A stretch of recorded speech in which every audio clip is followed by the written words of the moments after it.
Então, por que que é importante conhecer o modelo cognitivo, né? Porque o modelo cognitivo, como eu comentei, ele é a base da terapia cognitivo-comportamental. Se você não entende o modelo cognitivo, você não entende a conceituação cognitiva. É o que eu comentei com vocês. Tem muita gente que sai correndo querendo aprender 50 mil coisas, aprender a conceituação cognitiva, aprender, não consigo fazer o caramba 4, mas ainda não sabe o modelo cognitivo. Não adianta você querer aprender coisas mais avançadas se você ainda não sabe a base da terapia cognitivo-comportamental. A própria Judith Beck fala que a terapia cognitivo-comportamental ela é uma terapia baseada no modelo cognitivo. Então, o modelo cognitivo ele é a base da terapia. Então, ele é muito importante. Você precisa saber, conhecer o modelo cognitivo. Esse é o primeiro motivo de ser importante de você conhecer o modelo cognitivo, tá? Porque sem ele você não consegue fazer nada, pelo menos não da melhor maneira possível, tá? Porque você conhecendo o modelo, você usa as técnicas da melhor maneira possível. Você conhecendo o modelo, você monta uma boa conceituação de caso. Você conhecendo o modelo, você monta um bom plano de tratamento com o seu paciente. Você conhecendo o modelo, você adapta frente às mais variadas dificuldades e obstáculos que você encontra durante o seu consultório, durante sua clínica, sua prática. Você conhecendo o modelo, você trabalha muito melhor com a questão também de prevenção de recaídas aí do seu paciente, né, e avaliação de ganhos e tudo mais. Então o processo de alta fica muito mais tranquilo. Então conhecer o modelo é essencial, principalmente porque ele é a base da terapia cognitivo-comportamental. Depois, ele é importante porque ele te ajuda, como eu disse, a mostrar aí, a conhecer o funcionamento do seu paciente, a você saber como o seu paciente funciona, ou pelo menos como ele está funcionando ali naquele momento, como ele está funcionando em algumas situações que estimularam ele a buscar uma ajuda, né? Que são situações muito significativas, já que essas situações estimularam ele a buscar uma ajuda. A Rosana perguntando aqui o que é gatilhos internos, são pensamentos, né? Então, tipo, ele tem um pensamento, ele interpreta algo, eu não posso pensar isso, que absurdo eu pensar isso, tá? Uma emoção, eu não posso me sentir dessa maneira, a ansiedade é terrível, ela significa que eu vou morrer. Então, gatilhos internos são coisas que acontecem com a gente, não necessariamente algo do ambiente, tá bom? É uma resposta fisiológica também. Meu Deus, meu coração está batendo mais forte. Tá? Enfim, então o modelo cognitivo também é importante porque ele ajuda a gente a saber como o paciente está funcionando naquele momento ali. Saber também como trabalhar, ele é importante porque saber o modelo cognitivo ajuda a gente a saber como trabalhar de modo geral com o nosso paciente. Ajuda a gente a saber aí os nossos objetivos do tratamento. Porque se eu tenho um modelo cognitivo inicial do paciente, principalmente baseado nas informações que ele trouxe nas primeiras sessões, então eu já tenho mais ou menos os nossos objetivos, alguns dos nossos objetivos na terapia. Então eu já sei mais ou menos como trabalhar com aquele paciente de modo geral. Então muitas vezes eu já vou saber que eu tenho que ajudar ele a diminuir a intensidade daquelas emoções. Muitas vezes já vou saber que eu tenho que ajudar ele a interpretar melhor as suas emoções, a não tratar elas como algo terrível. Muitas vezes já vou saber que ele está se comportando de um jeito bem cagado, que mantém ele no problema. Muitas vezes já vou saber que ele se coloca em situações bem complicadas, que talvez seja interessante a gente trabalhar com aquelas situações. Muitas vezes já vou saber que ele tem vários pensamentos disfuncionais, exagerados ou inúteis que eu posso ajudar aquele paciente. Isso só com um modelo cognitivo, que é muito mais simples do que uma conceituação cognitiva, tá bom? Outra coisa aí da importância do modelo cognitivo é saber como ajudar inicialmente o paciente. Então, sabendo todas essas coisas, eu consigo identificar ali de cara, às vezes na primeira ou já na segunda sessão, como eu posso ajudar aquele paciente. Eu consigo explicar para ele também como talvez eu vou conseguir ajudar.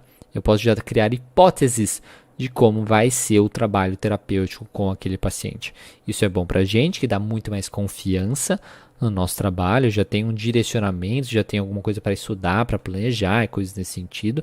Isso é bacana para o paciente, porque daí ele se sente, né, no sentido, poxa, então eu tenho solução, Então esse profissional sabe como me ajudar, de certo modo, tá bom? Certo. E por que que ele consegue fazer isso, né? Gerar um benefício, né, para o paciente, ajudar, coisas nesse sentido. Porque o modelo cognitivo ele ajuda justamente na adaptação da terapia cognitivo-comportamental para qualquer paciente e qualquer caso.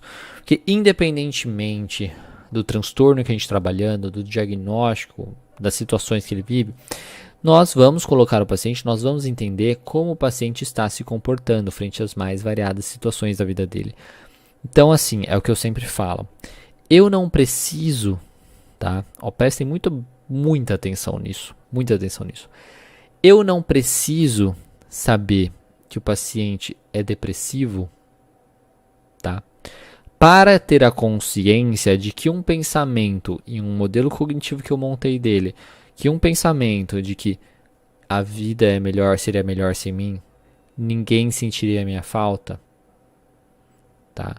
Eu não preciso saber que ele é depressivo para saber que esses pensamentos são ruins, que esses pensamentos prejudicam ele, que esses pensamentos geram uma emoção muito negativa e geram um comportamento também bem disfuncional nele. Basicamente, eu não preciso saber que ele é depressivo para saber que eu preciso trabalhar com esses pensamentos.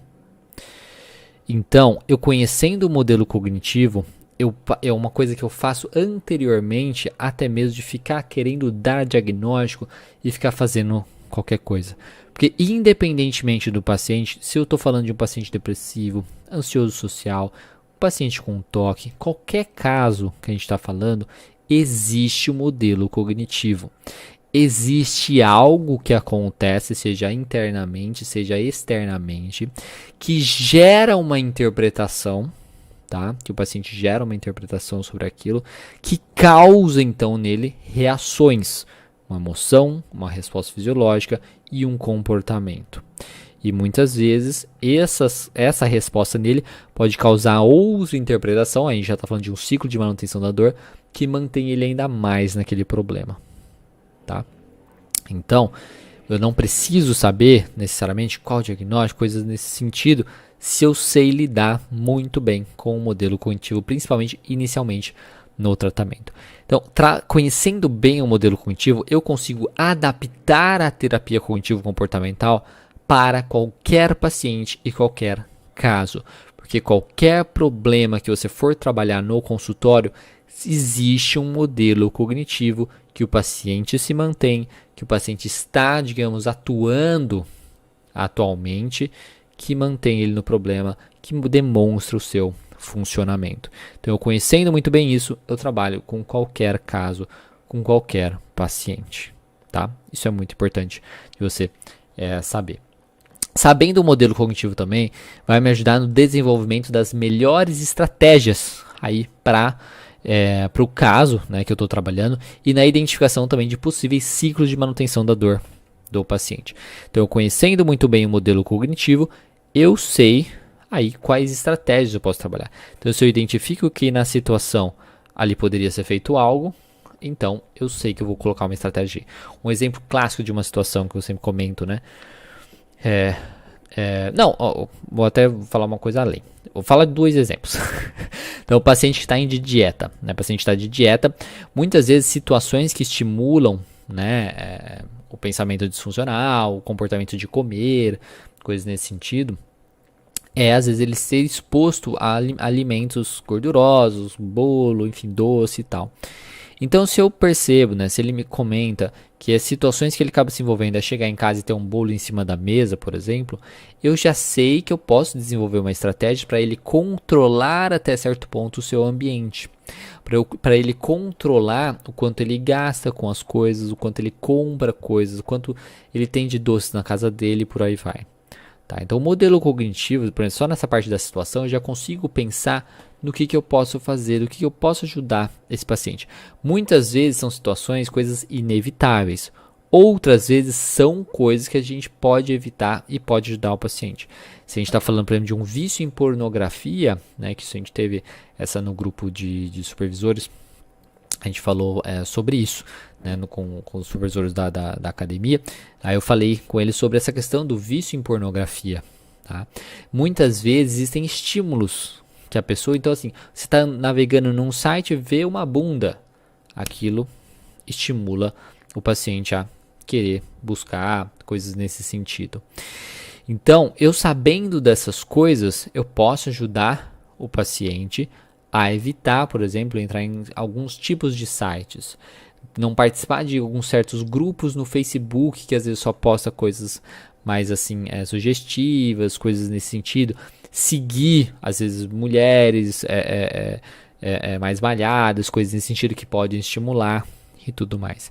Então, se eu sei os gatilhos do paciente, as situações que ele se envolve, que geram os pensamentos disfuncionais e os comportamentos disfuncionais dele, eu consigo desenvolver estratégias a partir disso. Depois, olha, só isso aí já é muita coisa que a gente pode trabalhar, que a gente já pode desenvolver com o paciente. Aí depois eu vou trabalhar com os pensamentos disfuncionais que ele tem sobre aquilo, através dos questionamentos, da reestruturação cognitiva. Depois vou trabalhar com as emoções dele, se são exageradas, para ele aprender a lidar melhor com elas. Faço uma psicoeducação sobre essas emoções, se ele, dependendo de como ele interpreta essas emoções.